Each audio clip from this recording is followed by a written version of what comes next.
అందరూ బిత్తరమొహాలు వేసుకుని చూశారు నన్ను. నేను పిచ్చెక్కింది ఇతనికి సంక్రాంతికి రిలీజ్ చేయాలని పిల్లలతో సహా అందరూ అన్నారు.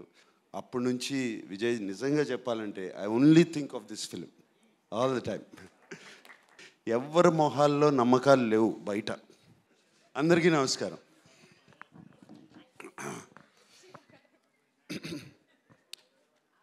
ఇప్పుడే అషికతో అంటా ఉన్నాను, ఇంకా థ్యాంక్స్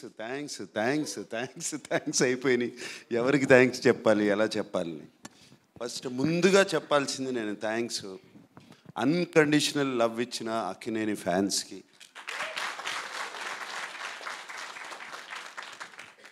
సినిమాలు హిట్ అయినా ఫ్లాప్ అయినా ఎలా ఉన్నా ఎప్పుడు అలాగే ఉంటారు, ఎప్పుడు నవ్వుతూ ఉంటారు. నేను కనపడినగానే ఆ నవ్వే నాకు చాలా ధైర్యం. అలాగే తెలుగు ప్రేక్షకులకి, అలాగే సంక్రాంతి పండగకి,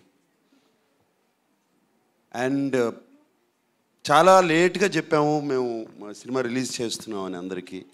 అండ్ డిస్ట్రిబ్యూటర్స్ అందరూ ఎంతో పాజిటివ్గా ఉండి మాకు థియేటర్స్ ఇచ్చి రిలీజ్ ఇచ్చిన డిస్ట్రిబ్యూటర్స్ అందరికీ మరీ థ్యాంక్స్.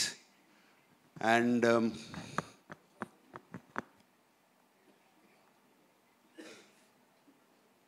థ్యాంక్స్ కన్నా ఐఎమ్ ఫీలింగ్ మా యూనిట్ గురించి చెప్పాలంటే థ్యాంక్స్ అని కాదు, ప్రతి క్షణము మిస్ అవుతున్నాను మిమ్మల్ని.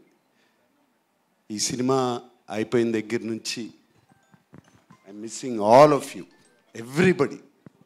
అంటే ఎంత హాయిగా ఉండేదో సినిమాకి వచ్చినప్పుడు. మార్నింగ్ వర్క్ వచ్చినగానే అందరూ నవ్వు మొహాలు, ఎవ్వరికి ఇంత ఫాస్ట్గా పనిచేయాలి, ఇది ఫినిష్ చేయాలి సినిమాని ఎవ్వరు ఆ కష్టం ఎవ్వరూ చూపించలేదు.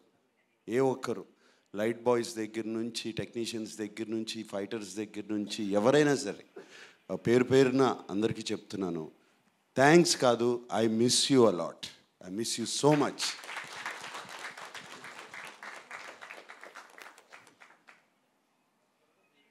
సినిమా అయిపోయి ఆల్మోస్ట్ జనవరి 3rd 4th వరకు ఫినిష్ చేసాము.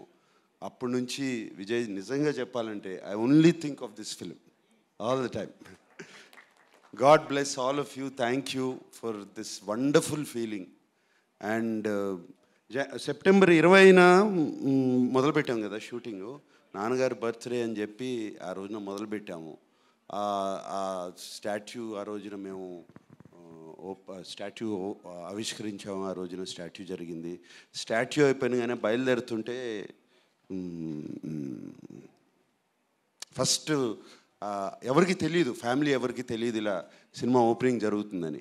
బయలుదేరుతుంటే అమలు అడిగింది, ఎక్కడికి వెళ్తున్నావు త్వరగా, ఇంత ఫాస్ట్గా ఏంటి త్వరగా, ఇప్పుడు అవుతుంది కదా ఉండొచ్చు కదా అని. సినిమా స్టార్ట్ చేయాలి అని బయలుదేరుతున్నాను అన్నాను. అవును ఇప్పుడు సాయంత్రం వెళ్ళొచ్చు కదా. లేదు సంక్రాంతికి రిలీజ్ చేయాలి అని అన్నగానే అందరూ బిత్తరమొహాలు వేసుకుని చూశారు నన్ను. నేను పిచ్చెక్కింది ఇతనికి సంక్రాంతికి రిలీజ్ చేయాలని పిల్లలతో సహా అందరూ అన్నారు. అలాగే ఎవరితో మాట్లాడినా సినిమా మొదలుపెట్టిన తర్వాత ఎవరితో అన్నా కూడా ఏదో అంటున్నాడు, సినిమా రిలీజ్ చేస్తారు, సినిమా సంక్రాంతికి చేస్తాను అంటున్నాడు, కానీ ఎవరి మొహాల్లో నమ్మకాలు లేవు బయట. నా టీం మొహాల్లో మాత్రం ఆ నమ్మకం ఉంది. అది that itself was enough for me and we finished it, so I miss you and I thank you. And Kirwani garu, మీరు one of the reasons మేము టైంలో ఫినిష్ చేయటానికి, మీరు ఆ టైం టేబుల్ వేసి మాకు చూపించి, మేమెవరో వేయలేదండి టైం టేబుల్, మీరేసి మా దగ్గర పంపించి ఇది పలానా రోజున రావాలి అనేది. అండ్ మీరు ఆ టైం టేబుల్ వేసి మమ్మల్ని ఆల్రెడీ సాంగ్స్ ఫినిష్ చేసి, మీరు ఏంటి ఎవరో కదలరేంటి, నాకేం మూమెంట్ కనబట్టలేదని మీరు నాకు ఒకసారి ఫోన్ చేశారు. అండ్ థ్యాంక్ యూ అండి ఆ పుష్కి. I don't want thank you for your music. ఇప్పటికీ ఎన్నోసార్లు చెప్పాలి థ్యాంక్స్, ఎప్పటి నుంచి చెప్పుకోవాలి మీకు ఆ థ్యాంక్స్. సో అలాగే చంద్రబోస్ గారు, మీరు కూడా ఏమైనా చిన్న చేంజెస్ అన్నా కూడా టక్మని చేసి ఇచ్చారు. అండ్ ఎంత చక్కటి పాటలు రాశారండి. ఫస్ట్ సాంగ్ ఎత్తుకెళ్ళిపోవాలి అనిపించి, అదే కదండి ఫస్ట్ సాంగ్. దాంతోనే ఒక పాజిటివ్ నోట్ వచ్చేసిందండి సినిమాకి. అండ్ రిలీజ్ చేసిన కానీ and each and everybody. And I don't want to ఇప్పుడు బిన్నీలాగా చెప్పాలంటే ఇక వరుస చాలా టైం పడుతుంది. సో అండ్ చాలా పాజిటివ్గా మా గురించి రాసిన మీడియా మిత్రులందరికీ మరీ థ్యాంక్స్ చెప్పుకుంటున్నాను. And see you next Sankranti. Thank you.